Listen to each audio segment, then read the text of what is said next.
Bismillahirrahmanirrahim. Alhamdulillahirabbil alamin. Allahumma sholli ala Sayyidina Muhammad wa ala ali Sayyidina Muhammad. Pada kesempatan ini akan dikisahkan seorang ulama besar yang bernama Syekh Abdullah bin Hamad rahimahullahu ta'ala yang lebih dikenal dengan kunyahnya yaitu Abul Khair at-Tinati.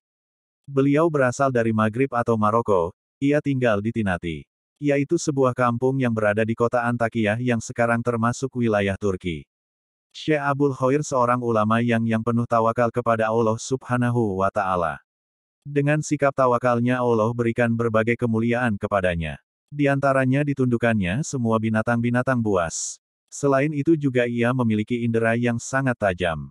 Kemuliaan-kemuliaannya banyak dikisahkan dalam kitab Syiaru A'lami Nubala, karya Imam Az-Zahabi, dan ada juga dikisahkan dalam kitab Tabaqatul Kubra, karya Imam Asy-Sya'ani. Imam Asy-Sya'ani rahimahullahu ta'ala mengisahkan bahwa pada suatu hari, Ibrahim Ar-Raqi ingin berkunjung kepada Syekh Abul Khair.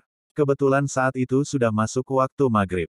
Mereka pun melakukan salat maghrib dan Ibrahim Ar-Raqi bermakmum kepadanya. Pada saat Ibrahim Ar-Raqi mendengarkan bacaan surat Al-Fatihah yang dilantunkan Syekh Abul Khair, ia mendengar bahwa bacaannya tidak baik, dan banyak kekeliruannya. Namun ia tetap mengikuti hingga sholat maghrib selesai.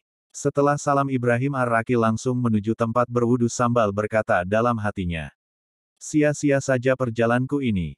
Jauh-jauh untuk ketemu orang alim namun yang didapat bacaan Fatihah saja belum rapi." Di saat itu ia tidak menyadari di hadapannya ada seekor singa yang hendak menerkamnya.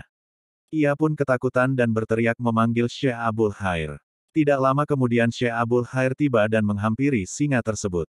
Beliau berkata kepada singa jantan itu, "Hai singa, kan saya sudah sampaikan kamu tidak boleh mengganggu tamu-tamuku." Mendengar itu singa tersebut merunduk dan kemudian pergi meninggalkan tempat itu. Melihat kejadian itu Ibrahim Ar-Raqi bertanya di dalam hatinya kenapa itu terjadi.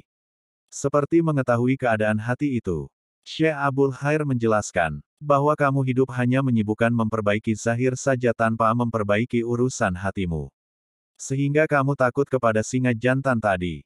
Sedangkan saya selalu menyibukkan memperbaiki dan menjaga hati saya ini sehingga Allah tundukkan singa dan menjadi takut kepadaku. Dari kisah tersebut semoga kita bisa mengambil hikmah dan pelajaran.